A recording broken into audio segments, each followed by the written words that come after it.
The following is a special multimedia presentation from NorthJerseySports.com. This is In the Spotlight, NorthJerseySports.com's original multimedia series, going around North Jersey sports, picking out some local personalities and just saying, hey, what's going on with the program here? I am Corey Doviak, being joined by, well, for the first time ever, his first appearance, although he is a founding member of NorthJerseySports.com. He is managing editor Greg Carbone. Greg, are you ready for your debut here on NorthJerseySports.com multimedia? Well, Corey, I'm a little nervous, so you might have to walk me through it a little, but I think I'm going to make it. Well, we'll be the judge of that as we go through here. And the idea of this show is not necessarily current events, but a wider view of North Jersey athletics. Right. I think one of the things we do best on NorthJerseySports.com is get into things that aren't exactly mainstream, focusing on things that may not be Don Bosco, Bergen Catholic, but are still of interest to sports fans around Bergen, Passaic, and Hudson County. I love the way you toe the company line when you say one of the things that we do well here on North Jersey. I'm just trying to tell everyone what a great job you do over there, along with Rich Barton and the rest of the staff. Absolutely. And so our first guest on In the Spotlight is going to be Saddle River Day Athletic Director Danny Brown. And it's interesting what's going on at Saddle River Day. I mean, it's one of the smallest schools, public or private, in the state of New Jersey, and they're kind of punching above their weight athletically here. Absolutely. I mean, Danny Brown came in, obviously a well-known figure in girls basketball, and he came in as the athletic director last year and, made an immediate impact on the boys and girls basketball programs, it certainly seemed. And, that success is carried through into this year, and they're really doing some great things over there. All right, well, let's bring in Saddle River Day Athletic Director Danny Brown in his second year in charge over there. Coach, thanks for joining us here. Thank you very much, Corey. It's great to talk to you guys and have a chance to talk about our kids and the program here as we move down the line. Yeah, well, let's jump right into it here. This is your second year as the athletic director. I mean, just what kind of changes from when you come in? I know the school is, moving towards an athletic, more, marketing through athletics, which is, a model built by many private schools across North Jersey and across the country. So what kind of changes have there been over the last 2 years? I think the changes that have been in the team sports is becoming a lot more evident with interest in coaching and everything that we've done here to try to bring in the athletes or at least get their interest into Saddle River Day as being a very strong academic place still. Nothing of that has been changed. But just to know that they can also have a fantastic athletic experience, which has, of course, not been the case for many of the team sports. The individual sports, golf and tennis, have always been strong, and they continue to be. But we are, again, striving to keep that way with a feeder program in our middle school as well. Yeah, obviously, feeder system so important to every sport because you want them to be ready when they get to the high school level. And it's, a lot of public schools rely heavily on the feeder system, but because Saddle River Day is a K through 12, I mean, that kind of gives you the built-in feeder system, which, if developed properly, could be a real advantage. Yeah, the retention rate here is actually very good. And we do get a lot of 7th and 8th graders who are showing more interest now. And I can't even express how happy I am about our soccer program for middle school this year. Again, so far they're undefeated. They have 3 more matches to go, and they are looking very, very strong. And that is what we need to booster both the women's and the men's soccer program here at the upper school level. Danny, speaking of the soccer programs, you guys, this year the girls and boys have both enjoyed some success. Talk a little bit about what's been going on with the varsity programs. The varsity men's program, I would say one of the highlights, real recent, of course, was the homecoming win against Dwight-Englewood. It was fantastic. I was able to partake in the celebration there, and it was very meaningful for the kids. They worked hard. And the thing that I would say about the boys program is that, even though we are still only at 3 wins at this point, if you look at the score differences over the last 2 years of when we've been here, tremendous difference. There's not the 8 7-1, 8-0, 7-2 losses that we have, we're getting there. We're at the 3-1, 2-0 losses where it wasn't even a competitive team in the last 5 or 6 years. So that's a big plus for them. Yeah, and talk about competitive teams. Rich Barton was at the tennis match yesterday, a big win over Immaculate Conception because it was the 15th win of the season, and that's a school record for you. And you had some athletes come out for the team late, which showed that, they're trying to, with the athletes that you have, they're trying to spread themselves out and do the right thing by the school. With Izzy McMahon jumping on the tennis team, I know she got hurt later on, but really you inject some athletes into these sports, and really the success follows. And you guys have done a great job on the girls' tennis side. The girls' tennis is very interesting. I was thinking about it, anticipating your phone call this morning. The thing that sticks out in my mind that most do not know is the injuries that the team has sustained this year. At every level, and every kid has moved up. Izzy, of course, being undefeated is great. She's been gone for almost 2.5 weeks. Right. Danielle stepped right up, and Danny Miller stepped right up and continued that as first singles. And as you mentioned, they're undefeated so far in the league, and that's our 15th win, our only loss coming in the second round of the state. So it's a fantastic year. Izzy did do a good job coming in and as a senior, taking over the first singles and really setting the goals for the team for the year. And again, very, very strong program. But I say the comment of the year for this season for tennis was how they were able to go around and sustain their goals, and they're winning with all the injuries that they've had. Danny Miller's playing first singles with an injury to her shoulder that is almost unbearable. Right, she served underhand in the match and still won yesterday. Yeah, she's struggling through that. And again, Izzy's gone and Danny steps in. Our doubles, we just got Miss Golden to join us, the transfer from Indian Hills, and she has been very, very instrumental in what we've done with our doubles. So good for them. They really stepped up through the injuries of the year. Absolutely. Go ahead, Greg. Danny, you talk about people stepping up and so forth, but do you think like the success that you guys enjoyed last year and in the beginning of part of this year is causing more interest in athletics across the board at Saddle River Day?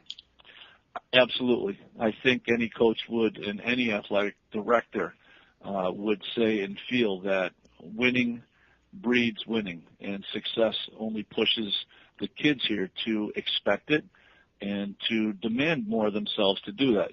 Looking at the size of the school, smallest school in the county, probably almost in the state, these kids all play 3 sports. 90% of them are playing 3 sports. They don't have timeouts. They're giving everything they have, struggling with their time management and the academic requirements that they have here. It's pretty amazing to be part of, I tell you.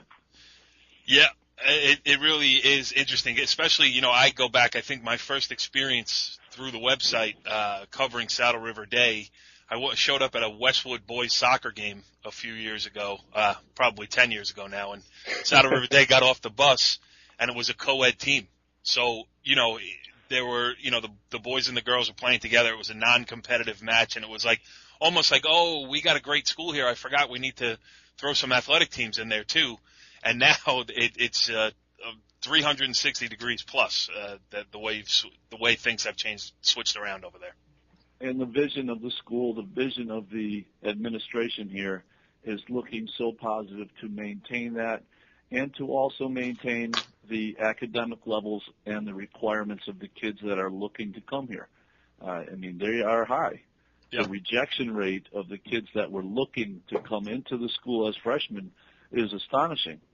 So you've seen a surge in applications and prospective students?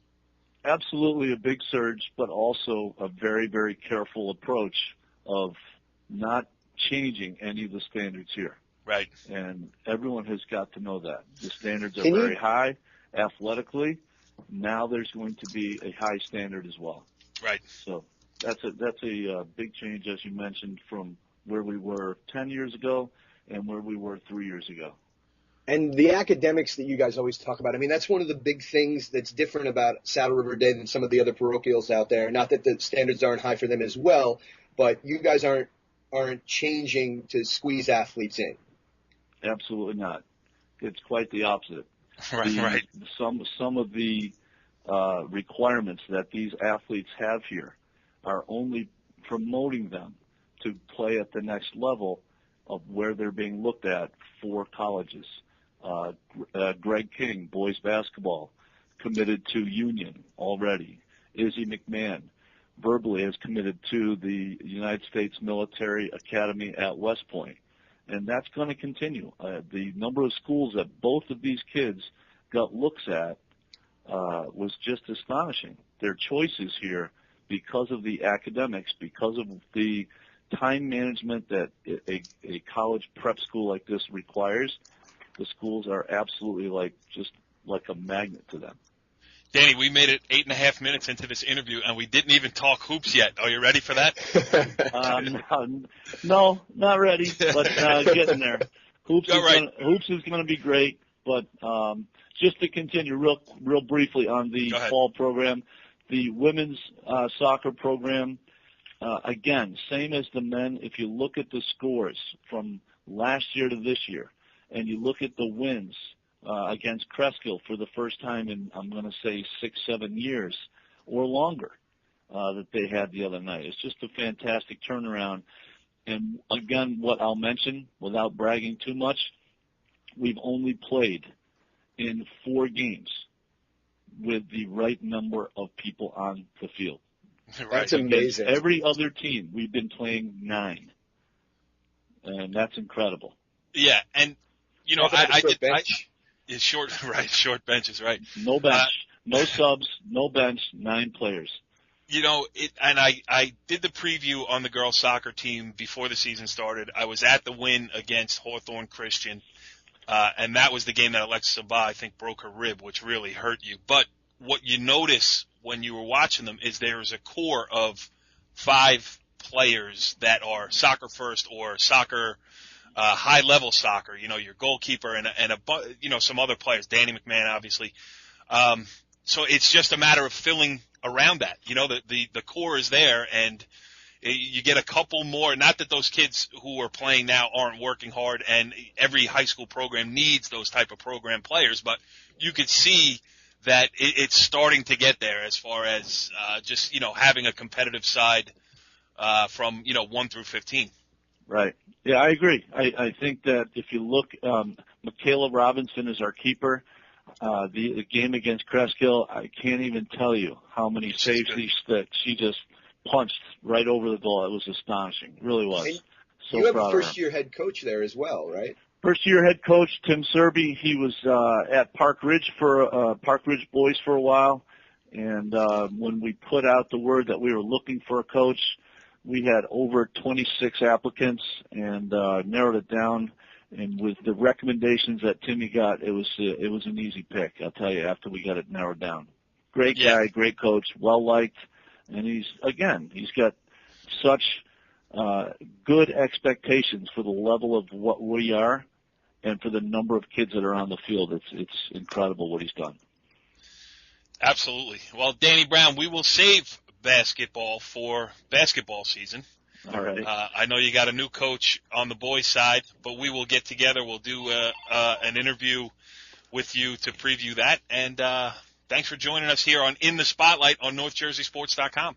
Thank you so much, and thank you for your interest and your support in Saddle River Day Athletics. Well, interesting stuff there with Saddle River Day Athletic Director and head girls basketball coach Danny Brown. And, you know, Saddle River Day is an interesting story because of the challenges of getting kids in there academically, but also trying to use 3-sport athletes all over the place at Saddle River Day to fill out all of its teams.